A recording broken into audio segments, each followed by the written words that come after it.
என் தாய்த்தே வணங்கி ஈஸ்வரப்பட்ட மாமகரிஷியினுடைய அருளாட்சியுடன் இன்றைய பௌர்ணமி யாகத்தில் சில காட்சிகள் தெரிந்தது. ஒரு விளக்கை பத்தி குச்சி வச்சு எரிப்பது போன்று தெரிந்தது. பிறகு இந்த பல காட்சிகள் தெரிந்தது. அதில் நாம் நம்முடைய ஆன்மாவை வளர்த்தி கொள்ள என்ன செய்ய வேண்டும், நாம் எப்படி இருக்க வேண்டும் என்பதை உணர்த்துவதற்காகத்தான் விளக்கை ஒரு வத்திக்குச்சி உரைத்து எரிப்பதை போன்று தெரிந்தது. பிறகு ஒரு பிளேடு தெரிந்தது. அதே போன்று உஜ்ஜயினி மாகாளியம்மன் உடல் முழுவதும் நகை அமைத்து கொண்டு ஒரு மஞ்சள் கலர் மாதிரி ஒரு புடவை உடுத்தி கொண்டு அமர்ந்திருப்பது தெரிந்தது. பிறகு தட்டுங்கள் திறக்கப்படும் என்ற ஒலி கேட்டது.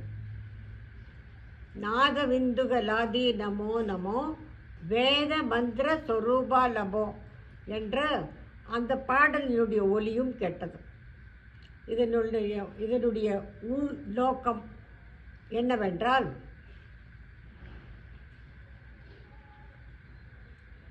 இந்த பல காட்சிகளினுடைய உண்மை எப்படி ஒரு வத்துக்குச்சியை வைத்து தான் விளக்கேற்ற முடிகிறதோ அதே போன்று அந்த விளக்காகவே தான் இருக்கும்.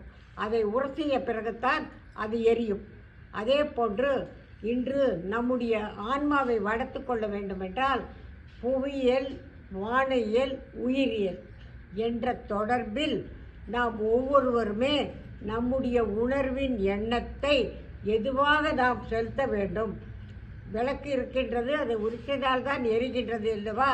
அதே போன்று நம்முடைய எண்ணத்தை தட்டினால்தான் திறக்கப்படும், தட்டாவிட்டால் திறக்காது. அதே போன்று விவேகானந்தர் பசித்திரு விழித்திரு என்று சொன்னார். அந்த பசித்திரு விழித்திரு என்றால் நீ பசியோட எப்பவுமே நீ உண்மையை அறிய வேண்டும் என்ற ஞான பசியை நீ எடு. நீ விழித்திரு, எப்பொழுதும் உறங்காதே. விழித்திருந்தால்தான் விழிப்பு நிலையில் நீ பலரையும் உணர முடியும் என்ற உண்மையை விவேகானந்தர் போதித்தார். இப்படி பல உண்மைகளை பல மகரிஷிகள் பலர் நமக்கு போதித்திருக்கின்றார்கள். இந்த உண்மையெல்லாம் உணரக்கூடிய நிலையில் இருக்கக்கூடிய நாம் நம்முடைய ஆன்மா இன்று இயற்கையினுடைய தன்மையில் எப்படி இன்று நேபாளத்தில் இன்று எப்படி மேக வெடிப்பு, அந்த மேக வெடிப்பினால் மழை வந்தது திடீர் என்று நாம் இயற்கையினுடைய தன்மையில் போன மாதத்திலேயே சொன்னதை போல இயற்கையினுடைய சீற்றம் அதிகமாக இருக்கின்றது என்று சொன்னதை போன்றே இன்று பல உண்மைகள் நடக்குகின்றன. மேக வெடிப்பு என்னும் பொழுது ஒரு மேகம் இன்னொரு மேகம் மேல் ஓதும் பொழுது தான் அது வெடிப்பாக இயற்கையினுடைய சீற்றம் வருகின்றது. அதே போன்று நாம் உறங்கிக் கொண்டிருந்தாலும் நம் எண்ணத்தை நாம் எதுவாக செலுத்தாமல் இருந்தாலும் உயிரியல், வானியல், உயிரியல் என்ற தொடர்பில் பல உண்மைகளை உணரக்கூடிய ஆற்றல் மனித சக்திக்கு உண்டு. இந்த மனித சக்தி இயற்கையினுடைய தன்மை ஒன்றோடு ஒன்று மோதின உடனே எப்படி பல செயல்பாடுகள் மாறிக்கொண்டு வருகின்றதோ, எப்படி இடி இடிக்கின்றது என்றால் இடி இடிக்கும் போதற்குமே விண்ணில் அந்த மேகத்தினுடைய தன்மை ஒளி சக்தி பெற்று அது ஒன்றோடு ஒன்று மோதணும் பொழுதுதான் இடி இடிக்கின்றது. அதே போன்று நம்முடைய உயிர் சக்தி, இந்த மனிதனுக்கு உள்ளாத சக்தியை மனிதன் உணர வேண்டும். மனிதனுக்குத்தான் எல்லா உண்மையும் உணரக்கூடிய உயிரியல், வானியல், புவியியல் என்ற தொடர்பில் அறியக்கூடிய ஆற்றல் மனிதனுக்கு மட்டும்தான் உண்டு. மனித அறிவை நாம் எப்படி உபயோகப்படுத்துகின்றோமோ அதற்கோத்தான் உரிச்சினால்தான் எரிகின்றது. ஒரு சுவிட்சை போட்டால்தான் விளக்கெரிகின்றது. அதே போன்று செயல்பாடுடைய உண்மையை நம்முடைய எண்ணத்தை நாம் எதில் செலுத்துகின்றோமோ, கோபாலையை செலுத்தினால் கோபாணுக்கள் துயரத்தை எண்ணிக்கொண்டிருந்தால், துயரத்துடன் இருந்தால் துயர அணுக்கள் வளர்கின்றன. அதே போன்று உணர்வினுடைய எண்ணத்தை நாம் எந்த எண்ணத்தை எதுவாக செலுத்துகின்றோமோ அதற்குகந்த அமில சக்தியான அணுக்களைத்தான் நம் சுவாசத்தில் நாம் பெறுகின்றோம். அதனால் நாம் ஒவ்வொருவருமே நம்முடைய உணர்வின் எண்ணத்தை நல்ல எண்ணமாக உரைச்சினால்தான் எரிகின்றது. அதே போன்று எண்ணத்தை நீ எதுவாக செலுத்துகின்றாயோ அதனுடைய உண்மையை நீ உணர்ந்தோயானால் உன்னுடைய எப்படி நாம் உறங்கிவிட்டால் கனவு வருகின்றது. நம் உடல் முழுதும் எண்ணம் உறங்கி விடுகிறது. ஆனால் நம் சுவாசம் ஓடிக்கொண்டே இருக்கின்றது. சுவாசம் ஓடிக்கொண்டு இருக்கும் பொழுது பலவிதமான கனவுகள் நமக்கு வருகின்றது.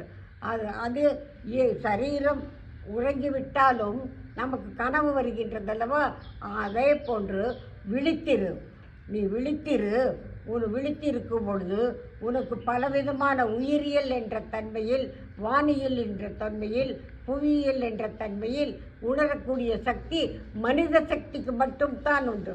அந்த மனித சக்தியை நீ எப்படி எதுவாக செயல்படுத்துகின்றாயோ எண்ணுகின்றாயோ அந்த எண்ணத்திற்கொப்பத்தான் உன்னுடைய ஆன்மாவிற்கு உயர் சக்தியை நீ பெற முடியும்.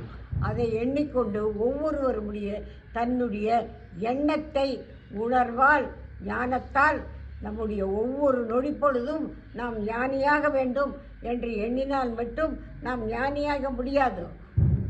ஒரு மரம் இருக்கின்றது, அந்த மரம் மரமாகத்தான் இருக்கும்.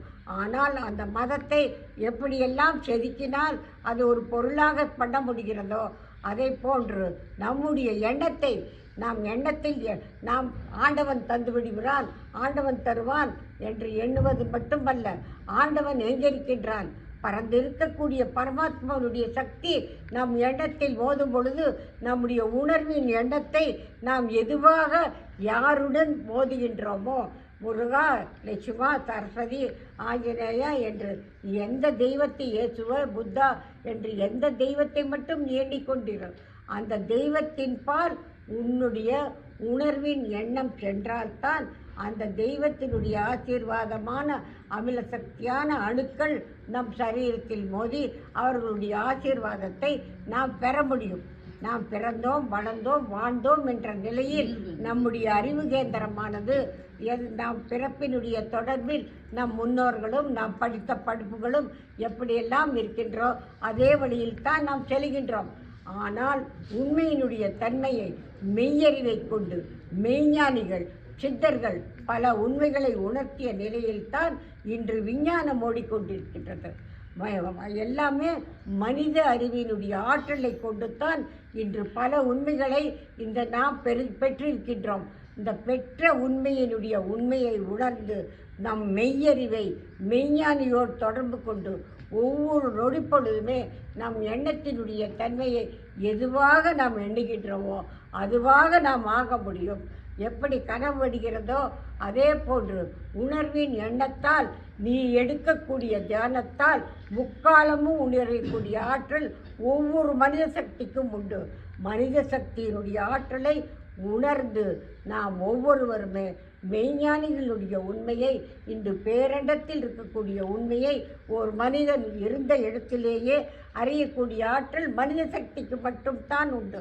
இந்த சக்தியை உணர்ந்து நாம் தியானிப்போமாக அனைவரும்.